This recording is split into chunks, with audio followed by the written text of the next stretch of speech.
मेरा नाम है मोहित और आपका स्वागत है हमारे यूट्यूब चैनल हिस्ट्री चैंपियन में। तो जैसा कि आप जानते हो, आपका जो पेपर होने वाला है सोशल रिसर्च मेथड्स सोशियोलॉजी, उससे संबंधित आपके जितने भी महत्वपूर्ण प्रश्न होने वाले वो मैं आपको करवाने वाला हूँ। अब अपन पढ़ेंगे यूनिट नंबर 3 को।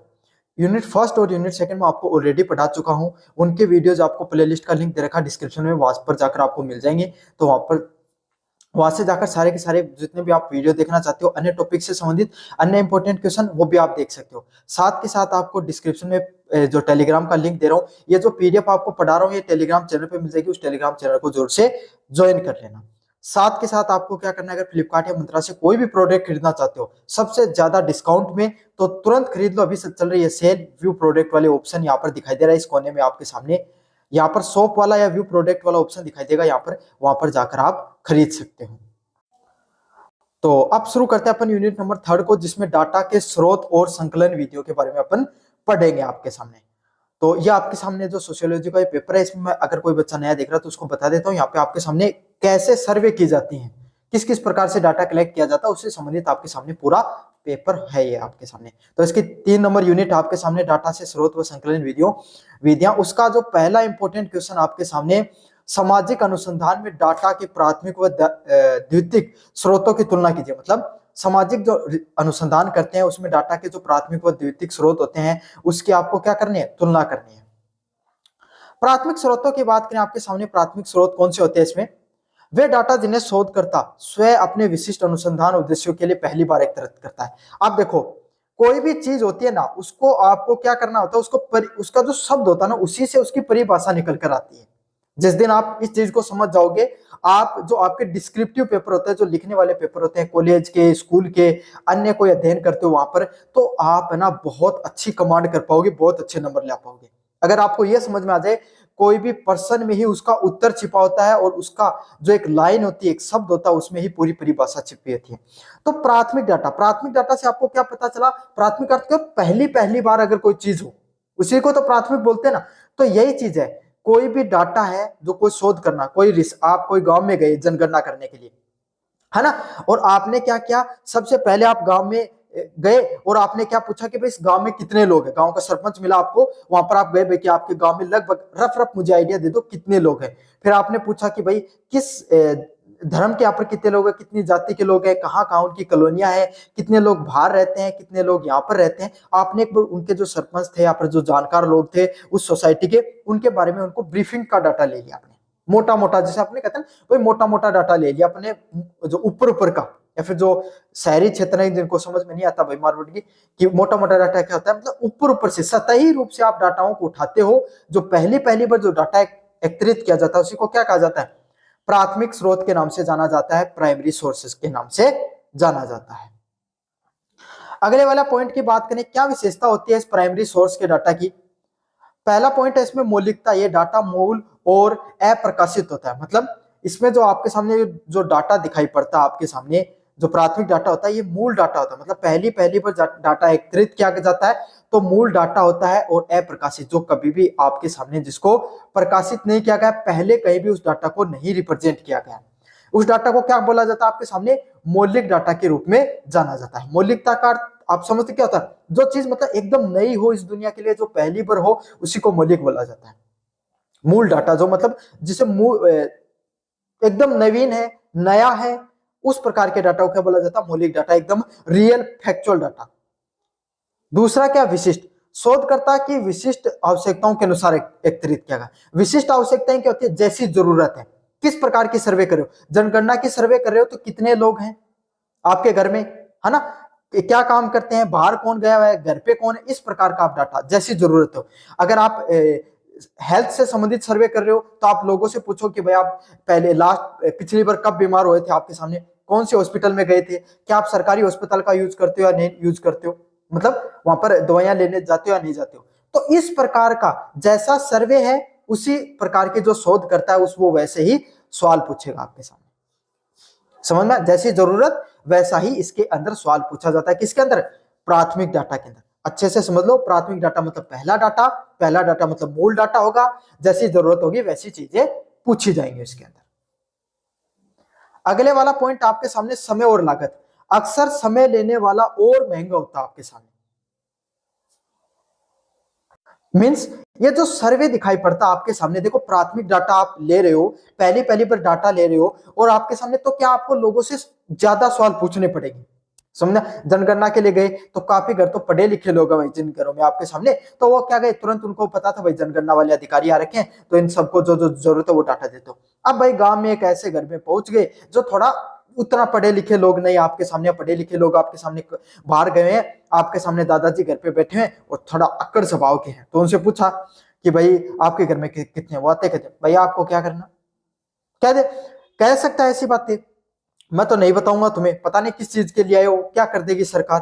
भाई काफी बार सरकारों के विरुद्ध भी तो विचारधाराएं होती है ना लोगों की, सरकार हमारा नुकसान कर देगी, ये कर देगी, वो कर देगी, 10 चीजें आपको सुनाएगी, फिर आप उनको धैर्य से बैठकर आप समझाते हो कि दादा या फिर आप दादाजी की बात ऐसी है, ये एक सरकारी डाटा है और ये सरकार के द्वारा सर्वे आयोजित करवाई जा रही है, जिसमें आपको क्या है, इसको जनगणना के नाम से बोलते हैं, इसके ये फायदे हैं, ये नुकसान है, इसका लेकर जाकर आपका ही नहीं आपके पड़ोसी का भी लिया है, आपके उस गांव के आपके सरपंच साहब का भी लिया है, पंच साहब का भी लिया है, वो प्रधान जी है उनका भी लिया है ना, 10 और चीजें बताते हो आप उनको, तब वो आपको डाटा देंगे।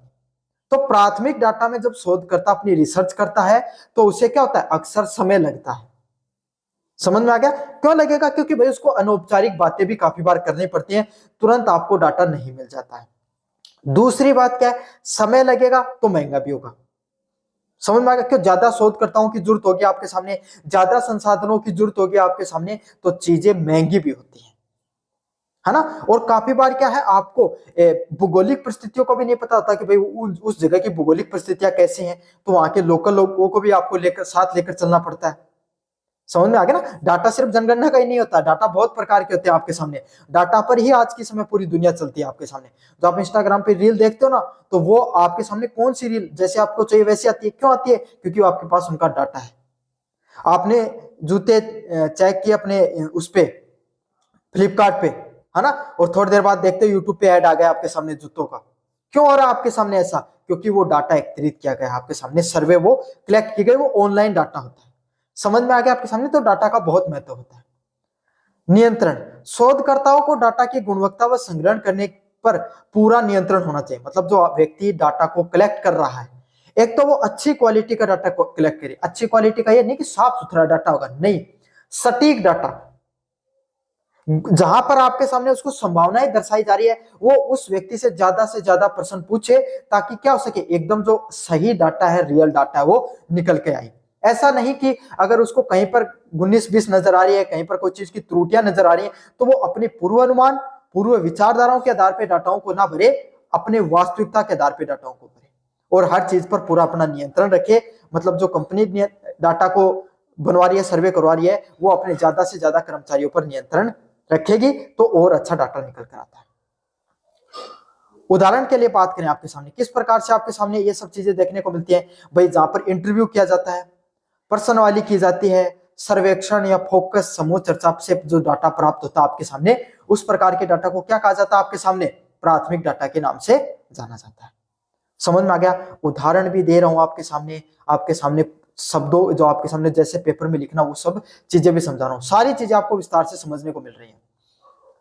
अगले वाली चीज आपके सामने द्वितीयक डाटा। द्वितीयक डाटा कौन सा होता है आपके सामने, वे डाटा स्रोत जिसे किन्हीं अन्य व्यक्ति या संगठन द्वारा पहले ही अन्य उद्देश्यों के लिए एकत्रित किया जाता है। मतलब द्वितीयक डाटा वो डाटा होता है जो कोई व्यक्ति या संगठन द्वारा कोई अन्य उद्देश्य के लिए पहले एकत्रित कर चुका है। मतलब अब आपका जो जनगणना का डाटा है वो आ चुका है, समझ में आ गया आपके सामने, जनगणना का डाटा पब्लिश हो चुका है, अब क्या कर रहे हो, अब सरकार है ना उस जनगणना के डाटा का उपयोग करके कोई सरकारी योजना का उपयोग कर रही है। जैसे किसका, खाद्य सुरक्षा योजना आती है, जो 5 किलो गेहूं मिलते हैं लोगों को एक व्यक्ति के हिसाब से, उसमें किन लोगों को जरूरत है, किन लोगों को जरूरत नहीं, इस प्रकार का डाटा निर्माण करेगी, एक नीति का निर्माण करिए, कानून का निर्माण करिए, तो क्या करेगी, उस जनगणना के डाटा का उपयोग करेगी।